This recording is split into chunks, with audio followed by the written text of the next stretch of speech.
Bonjour à toutes et à tous. Dans cette vidéo, vous allez comprendre quel est le sens des difficultés, des déconvenues et des souffrances que vous rencontrez tout au long de votre vie à travers l'histoire biblique de Job. Vous allez surtout comprendre le pourquoi des souffrances et des difficultés que vous rencontrez dans votre vie.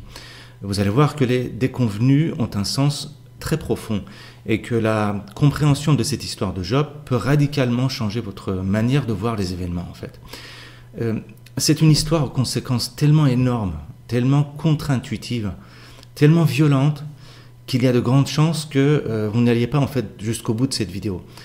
Pourquoi? Parce que la compréhension de cette histoire provoque un changement de regard sur le monde tellement radical que toutes vos considérations morales sur ce qui est juste et ce qui est injuste, sur ce qui est bien et ce qui est mal, sur les événements heureux ou terribles de votre vie, eh bien tout ça, ça va voler en éclats. Normalement, à la fin de cette vidéo, vous devriez vous retrouver dans un état d'étonnement pendant un moment. Voilà ce que ça fait si on comprend l'histoire de Job. Donc, si vous voulez réellement comprendre ce que veut dire le mal, la souffrance, la justice et l'injustice, alors suivez cette vidéo jusqu'au bout. Et si vous n'avez pas une très grande ouverture d'esprit, j'insiste là-dessus, si votre vision du monde est faite de certitude, alors ne regardez surtout pas cette vidéo. Je vous préviens, cette vidéo est faite pour des gens plutôt avancés spirituellement. Si vous êtes nouveau sur cette chaîne, je vous conseille de regarder d'abord nos autres vidéos pour voir si vous êtes réceptif à ce genre de choses avant de regarder cette vidéo qui n'est pas faite pour n'importe qui. Il faut une grande souplesse mentale pour suivre cette histoire de Job. Déjà dans cette vidéo, quand on parle de Dieu, on ne parle pas du Dieu classique des religions, le vieux barbu qui donne des ordres, mais on parle de Dieu au sens spirituel, symbolique, qui représente la vie ou la conscience ou l'existence. Et pour comprendre ce que veut dire Dieu, regardez notre vidéo qui s'appelle « Que veut dire réellement Dieu ?» dans la playlist Introduction à la spiritualité avant de regarder cette vidéo. Pareil pour le diable, regardez notre vidéo sur ce que veut réellement dire le diable dans la même playlist avant de regarder cette vidéo. Donc vous avez les liens en dessous de cette vidéo. Voilà, donc si vous êtes prêts, on y va. Je fais d'abord un résumé rapide de l'histoire de Job dans la Bible. Le livre de Job met en scène 5 personnages, Job et ses 3 amis, et un jeune homme un peu étrange qui vient à la fin de l'histoire du nom de Elihu. D'abord, c'est qui Job? Job est un homme juste, intègre et droit, et qui fait le bien.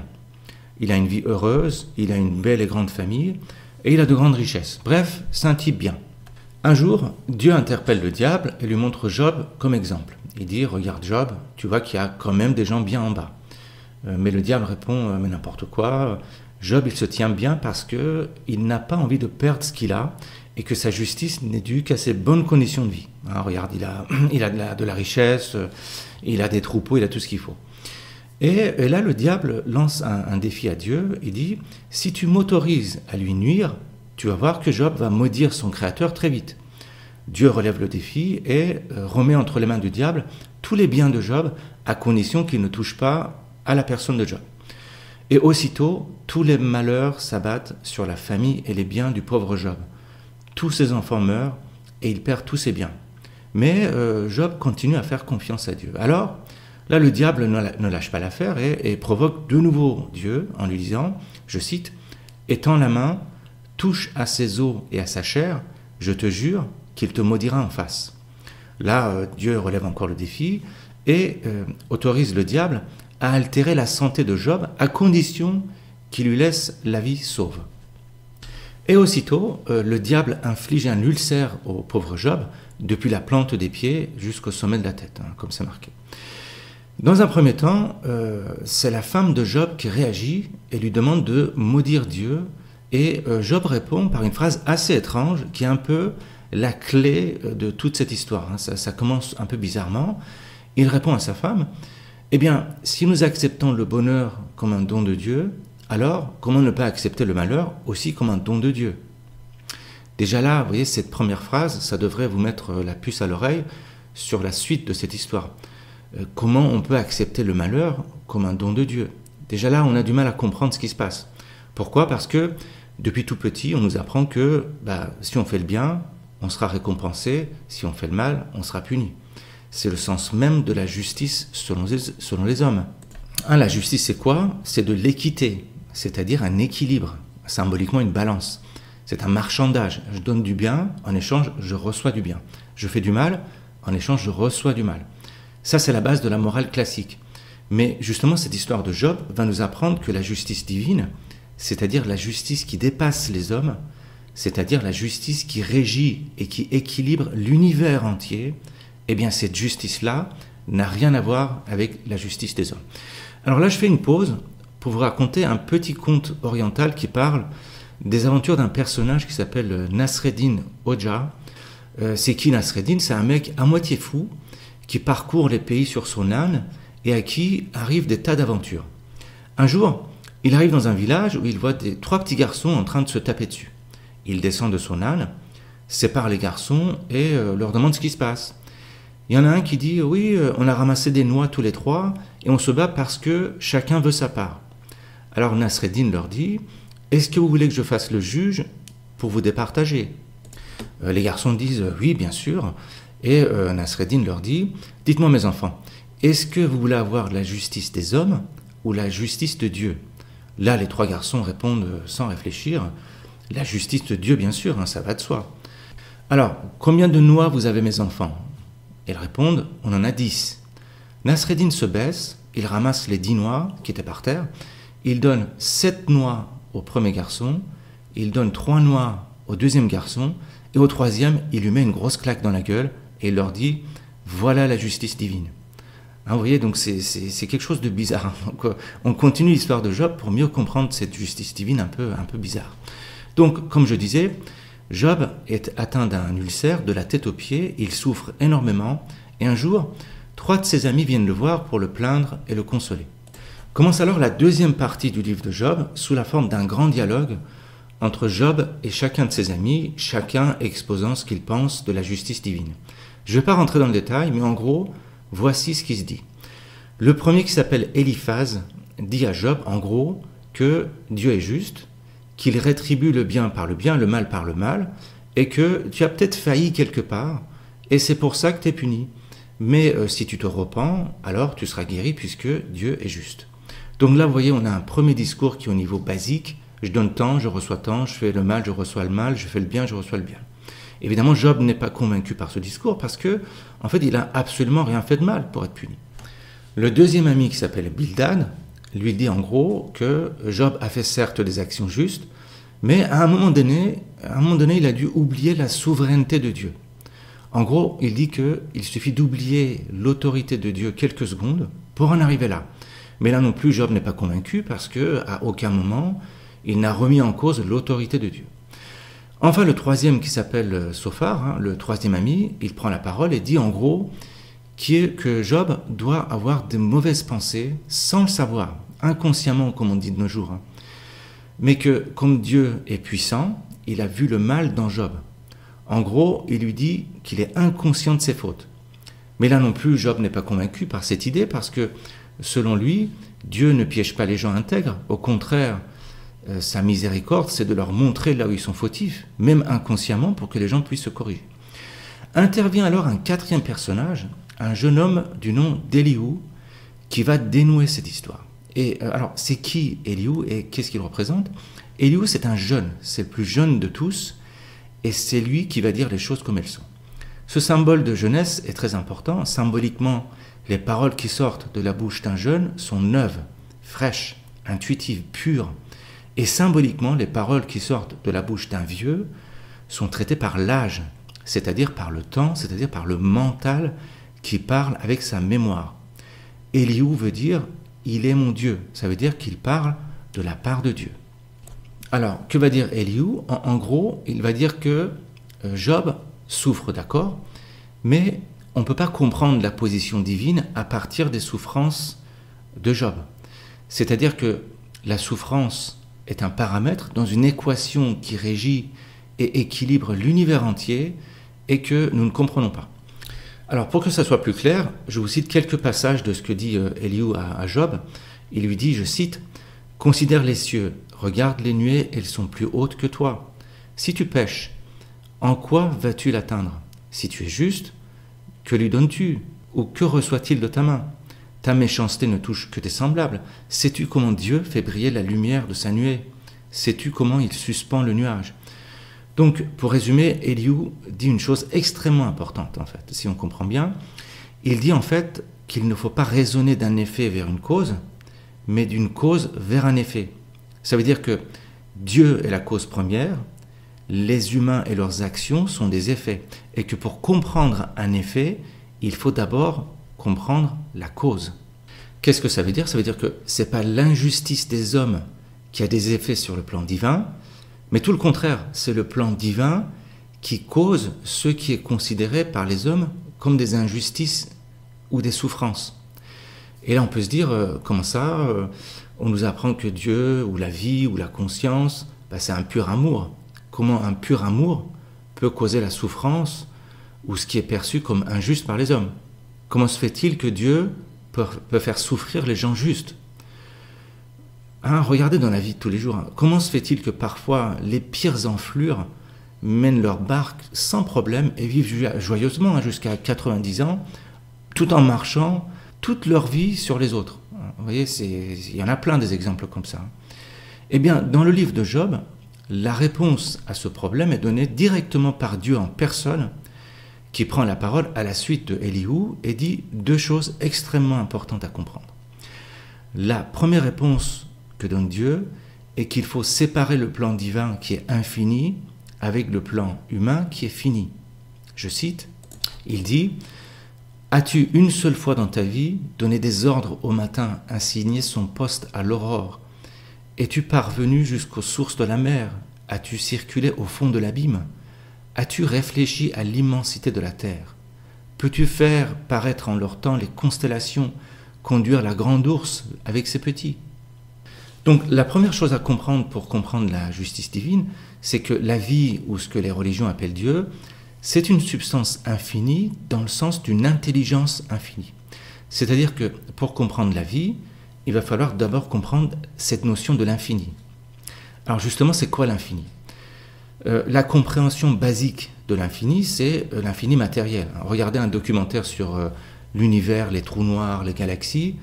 C'est là où un individu normal entreaperçoit la notion de l'infiniment grand.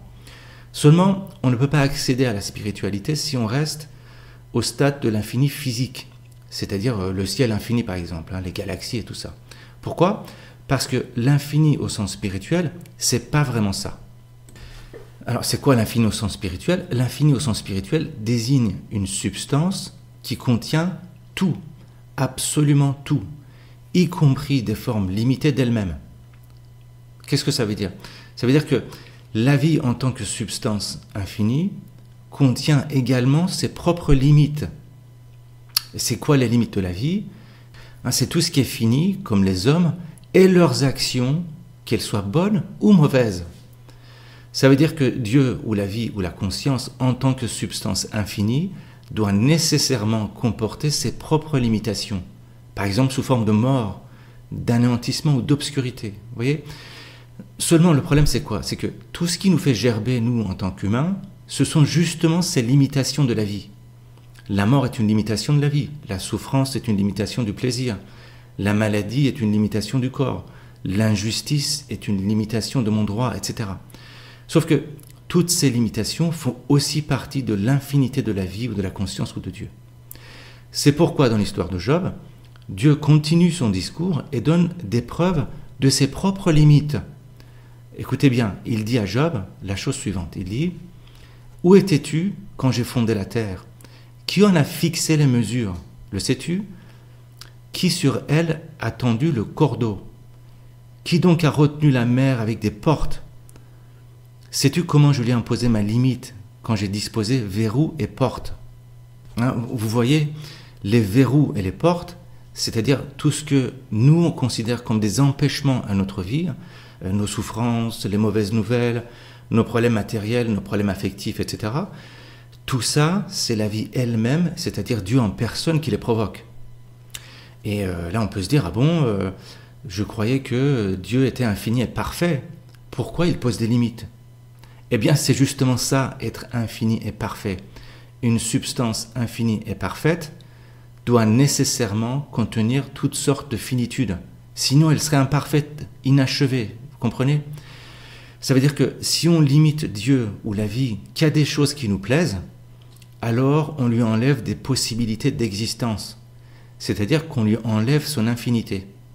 Une chose infinie doit nécessairement contenir ses propres versions limitées et finies. Ça veut dire que les guerres, les morts, la souffrance, le mal, bref, tout ce qu'on considère, nous, comme des saloperies, font partie de Dieu lui-même puisqu'il est infini. Mais le mal n'est considéré comme mal que seulement à nos yeux. Parce que tout ce qui va à l'encontre de notre propre survie, on considère ça comme un mal. Mais en réalité, le mal et la souffrance sont des manifestations de la vie elle-même. Et pourquoi la souffrance et le mal sont des manifestations de la vie? D'ailleurs, en fait, à quoi servent le mal et la souffrance? Réfléchissez là-dessus. À quoi sert le mal de ventre, par exemple? C'est un signal d'alarme. Ça veut dire qu'on a mangé une saloperie, qu'il faut se soigner. Et à quoi sert la souffrance psychique? Pareil, c'est un signal d'alarme. Ça veut dire qu'on est en train de bouffer de la merde psychique. Ça veut dire qu'on est en train de gober des erreurs. On est dans l'illusion, qu'on n'est pas réveillé, qu'on n'est pas pleinement éveillé. Ça veut dire qu'on est en train d'évoluer dans des illusions, un peu comme dans un rêve. C'est pourquoi dans la suite de l'histoire de Job, le jeune Élihu dit à Job, je cite, « Dieu parle une fois, deux fois, sans que l'on y prenne garde, tout comme une vision nocturne dans un songe. » Je relis ce passage qui constitue la clé pour comprendre la souffrance et le mal. Je vous le recite. « Dieu parle une fois, deux fois, sans que l'on y prenne garde, tout comme une vision nocturne dans un songe. » Ça veut dire que Dieu, la vie ou la conscience, nous parle comme si on était dans un rêve. C'est-à-dire que la vie vous parle pour vous réveiller en fait. Ça veut dire que tout ce qui vous arrive, y compris et surtout vos malheurs, tout ça, c'est comme si quelqu'un vous secouait pour vous réveiller. Ça veut dire que la vie quotidienne telle qu'on la connaît est une espèce de rêve dans laquelle il nous arrive des merdes qui sont des signaux pour nous réveiller. Et là, je vous donne une dernière citation du livre de Job pour appuyer tout ça. Je cite, « Dieu sauve le malheureux par son malheur, par la détresse, il lui ouvre l'oreille. » Là encore, je répète, parce que c'est quand même très important. « Dieu sauve le malheureux par son malheur, par la détresse, il lui ouvre l'oreille. » Voilà l'énigme du mal. La souffrance sert à éveiller, à faire monter en conscience ceux qui sont doués pour la spiritualité. Pourquoi je dis ça? Pourquoi je dis seulement ceux qui sont doués pour la spiritualité, non pas tout le monde? Parce que un abruti qui passe sa vie à voler, à mentir et qui n'a absolument aucun problème existentiel, ne sent absolument aucun mal-être existentiel, eh bien, il peut vivre heureux jusqu'à la fin de sa vie. Eh oui. En revanche, un individu qui a l'étincelle spirituelle, qui porte un mal existentiel dans le monde matériel, qui regarde autour de lui, qui se pose des questions, qui ne se sent pas bien dans une vie presque animale, qui consiste juste à travailler, à bouffer, à baiser et à se divertir, eh bien, on appelle ça un élu dans les religions. Et un élu, c'est quelqu'un qui est élu par la vie pour évoluer, pour monter en degré de conscience. Eh bien, croyez-moi, il va en chier parce qu'il va lui arriver des tas de merde. C'est extrêmement contre-intuitif et c'est pas ça qu'on vous apprend à l'approche de la spiritualité. Au contraire, la spiritualité aujourd'hui, c'est plutôt un truc de beatnik, un machin New Age, où on fait des méditations en Ardèche ou je sais pas où pour se sentir mieux. Détrompez-vous, la spiritualité, c'est surtout pas ça. Les trucs de hipster, c'est de la matérialité pure. Ils veulent se conforter dans ce qu'ils sont, c'est-à-dire des branleurs. Tout ce qui consiste à rien branler, ils appellent ça de la spiritualité. Et en fait, regardez bien, c'est pas de la méditation qu'ils font, c'est de la relaxation.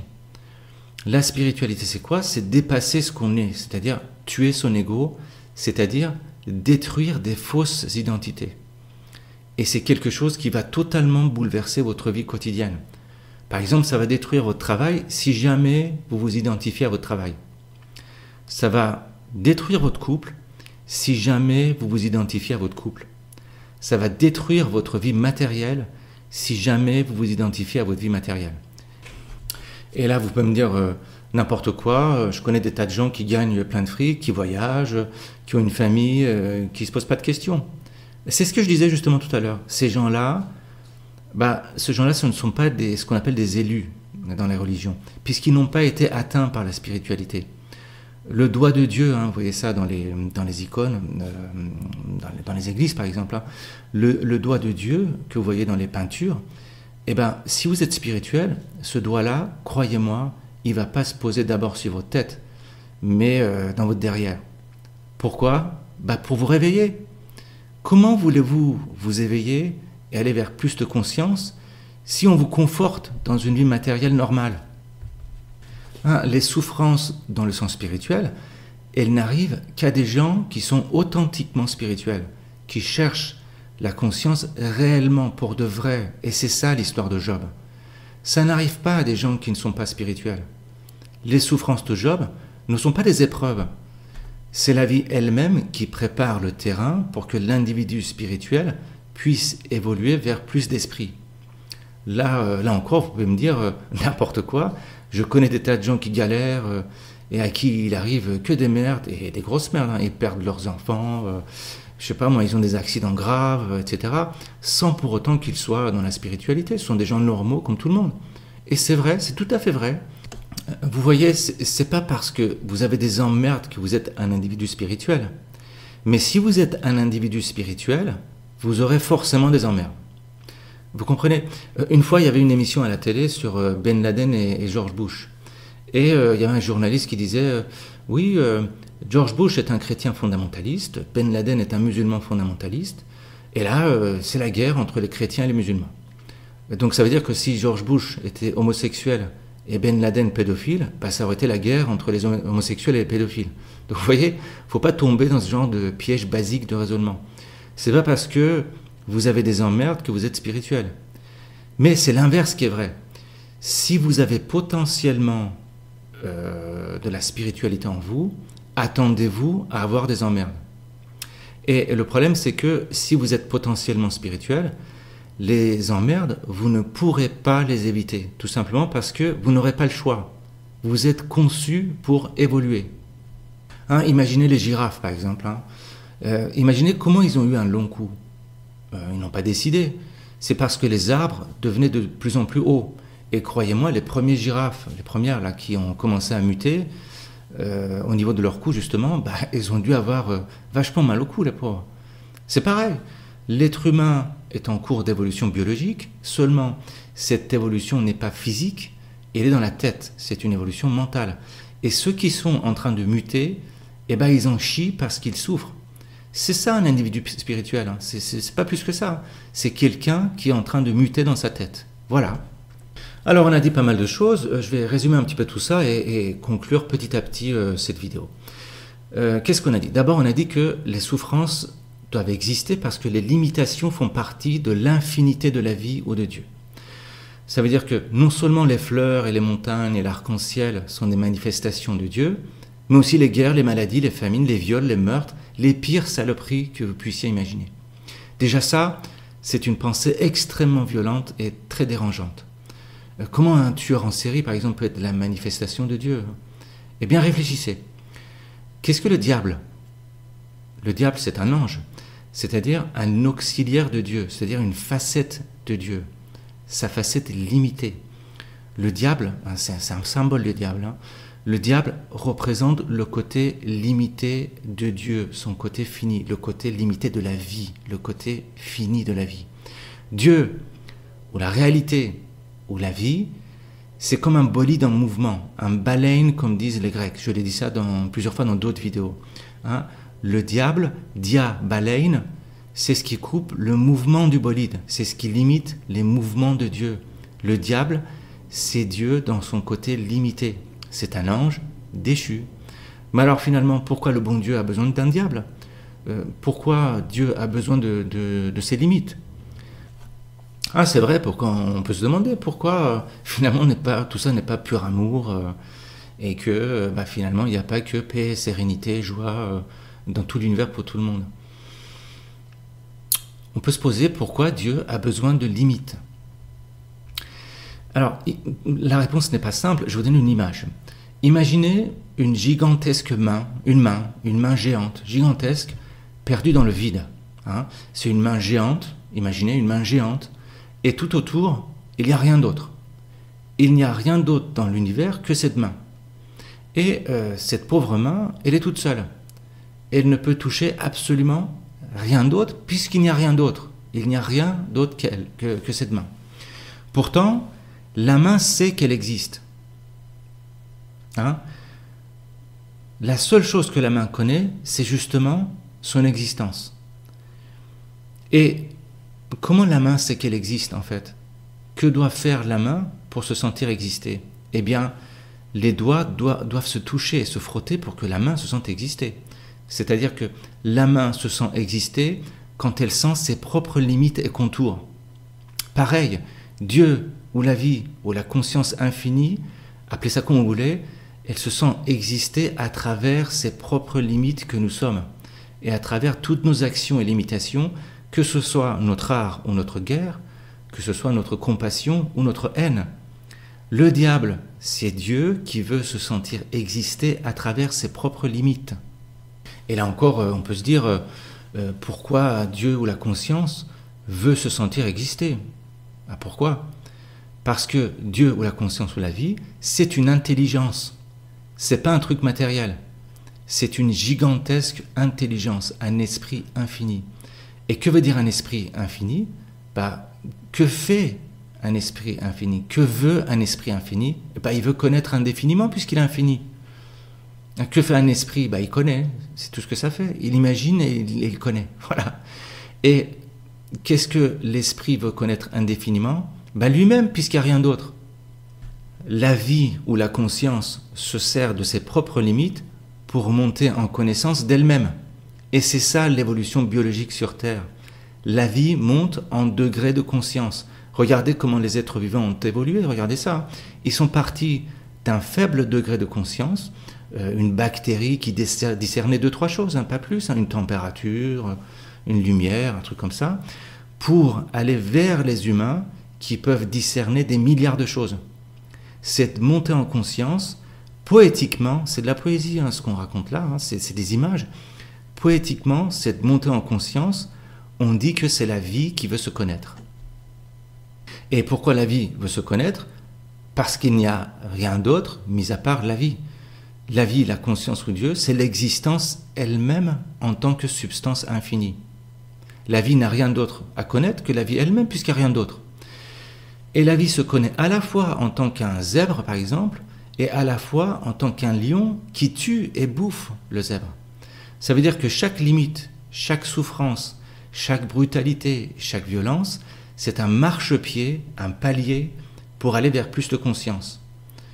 Regardez dans le règne animal, les animaux plus capables, qui ont plus de capacités, bouffent les animaux moins capables.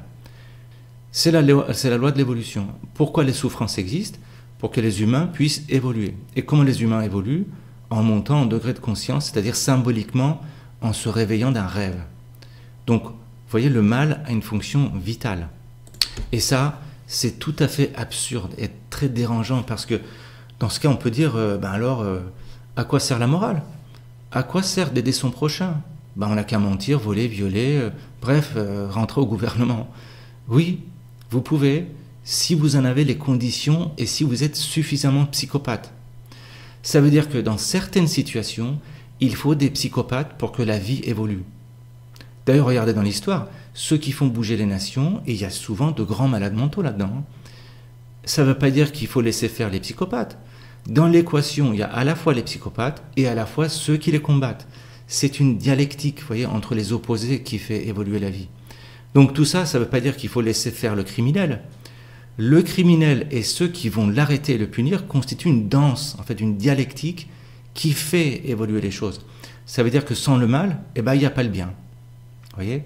Bref, ça veut dire que le monde est parfait et que la réalité et la perfection sont une seule et même chose, comme disait le philosophe Spinoza. Il disait que réalité et perfection, c'est la même chose. En fait, ça veut dire tout ce qu'on vient de dire. Seulement, le problème, c'est quoi? Ce qu'on ne comprend pas, ce qu'on a du mal à comprendre, c'est que la réalité n'est pas quelque chose de matériel.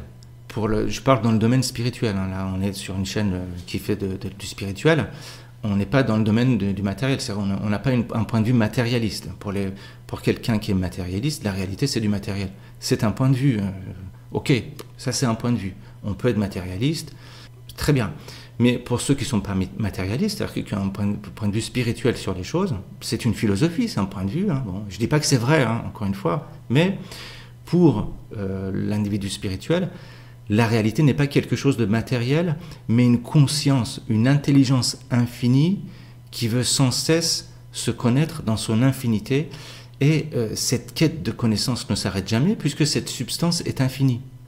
C'est pourquoi les Grecs donnent le nom de baleine, c'est-à-dire de bolide, à la réalité. Parce que la réalité bouge en permanence. Il n'y a absolument rien qui se répète deux fois. Hein. Il n'y a pas deux mêmes vagues dans l'océan. Vous voyez ?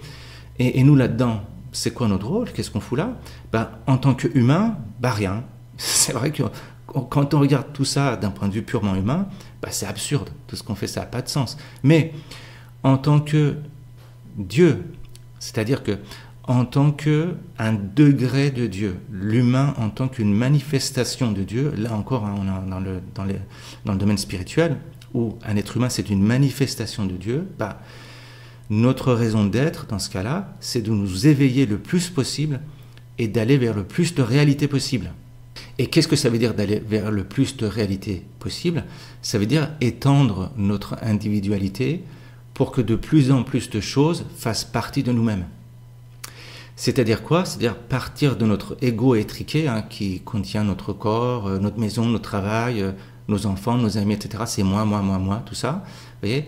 Partir de ça, étendre ce moi de telle manière qu'il englobe absolument tout ce qui est.